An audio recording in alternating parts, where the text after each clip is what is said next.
अगर आप मुंबई में रहते हैं और अपना मकान किराए पर देना चाहते हैं, लेकिन पुलिस की एनओसी के लिए या फिर पुलिस वेरिफिकेशन के लिए कोई आपसे पैसे माँग रहा है या उसके लिए कोई दबाव डाल रहा है, तो ये बात बिल्कुल गलत है।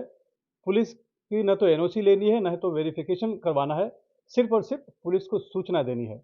और ये मैं नहीं कह रहा हूँ, ये कह रही है मुंबई पुलिस। इस संबंध में बात करने के लिए हमारे साथ हैं मुंबई पुलिस के प्रवक्ता डीसीपी प्रशांत कदम। सर, एक बड़ी समस्या जो आती है और अभी आप लोगों ने उसमें स्पष्टीकरण दिया है कि ना तो वेरिफिकेशन की ज़रूरत है, ना तो एनओसी की ज़रूरत है, सिर्फ़ और सिर्फ़ सूचना देनी है। तो अब ये जो हिदायत दी जा रही है, इसकी वजह क्या है? और नया उसमें कुछ सुधार आया है, कुछ आपने नई तकनीकी जोड़ी है, वो क्या है? देखो, हमको बहुत सी कंप्लेंट आई थी।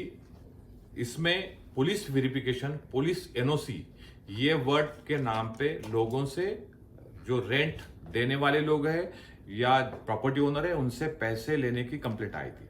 तो हमने ये नए सूचना पत्र जारी किए हैं। हमारा उद्देश्य यही है कि पुलिस वेरिफिकेशन ये वर्ड या पुलिस एनओसी ये रेंटल प्रॉपर्टी के लिए आवश्यकता नहीं है। आप जो रेंटेड एग्रीमेंट है, जो रेंट का एग्रीमेंट है, वो बस मुंबई पुलिस की लोकल पुलिस स्टेशन को सबमिट करना है। इसके लिए भी हमने ऑनलाइन प्रावधान भी है हमारा।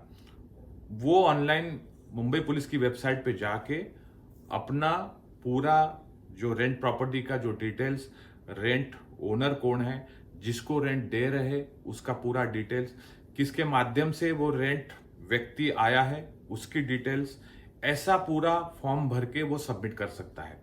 तीसरा प्रावधान ये है कि वो रेंट एग्रीमेंट है वो पोस्ट के माध्यम से, स्पीड पोस्ट के माध्यम से भी पुलिस को भेज सकता है। यानी उसको पुलिस स्टेशन की जाने की भी आवश्यकता नहीं है। इससे और एक टेक्निकली हमने एडवांस सुविधा दी है। पुलिस स्टेशन में हमने एक क्यूआर कोड जनरेट किया है, उसके माध्यम से वो स्कैन करके भी हम रेंट प्रॉपर्टी का पूरा डिटेल हम भर सकते हैं। पुलिस स्टेशन में एनओसी या पुलिस स्टेशन को कोई भी पैसे देने की या किसी एजेंट को एनओसी के नाम पे पैसे देने की आवश्यकता नहीं है। एनओसी नहीं है, वेरिफिकेशन नहीं है, तो फिर ये सूचना का मकसद क्या है? देखो, पुलिस के पास अभी बहुत सी असामाजिक घटनाएं, बहुत से क्राइम ऐसे हमने देखे हैं कि इसमें बहुत से लोग जो गुनहगार हैं वो रेंट प्रॉपर्टी में रहते हैं। तो पुलिस के पास उनका डाटा आ जाएगा। पुलिस उन जो क्रिमिनल है जो रेंट प्रॉपर्टी में रहते हैं उन पे कंट्रोल कर सकती है या उन पे दबाव, उनका डाटा, पूरा इंफॉर्मेशन हमारे पास वो रह सकता है।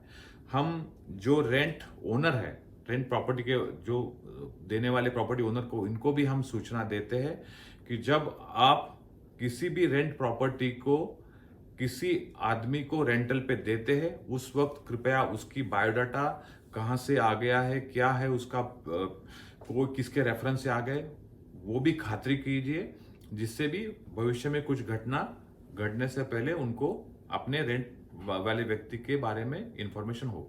मकसद इसका ये मतलब यही हुआ कि शहर की सुरक्षा और खुद उस प्रॉपर्टी या मकान मालिक की भी सुरक्षा, यही मकसद। ये बहुत सुरक्षा है। और दूसरा, इसमें जो एजेंट है, इसमें पैसों के नाम पे आम गरीबों को 1000, 2000, 5000 की लूट हो रही, वो पूरा रुकना, ये हमारा उद्देश्य है। तो मतलब साफ है कि सिर्फ और सिर्फ सूचना देनी है पुलिस को, और जो भी जानकारी देनी है वो सही देना है, न कि पुलिस की एनओसी के लिए भटकना है या फिर वेरिफिकेशन करवाना है। लेकिन सूचना सही दीजिए ताकि आगे भविष्य में आगे जाकर अगर उस प्रॉपर्टी में कहीं कोई अपराध होता है या फिर जो कि मकान किराए लेकर जो रह रहा है वो कहीं कोई अपराध करता है तो उसके लिए आपको जिम्मेदार न ठहराया जा सके। इसलिए बहुत जरूरी है कि अपने किराएदार की पूरी सूचना पुलिस को जरूर दें। मुंबई से कैमरामैन संजय मंडल से सुनील सिंह, एनडीटीवी इंडिया के लिए।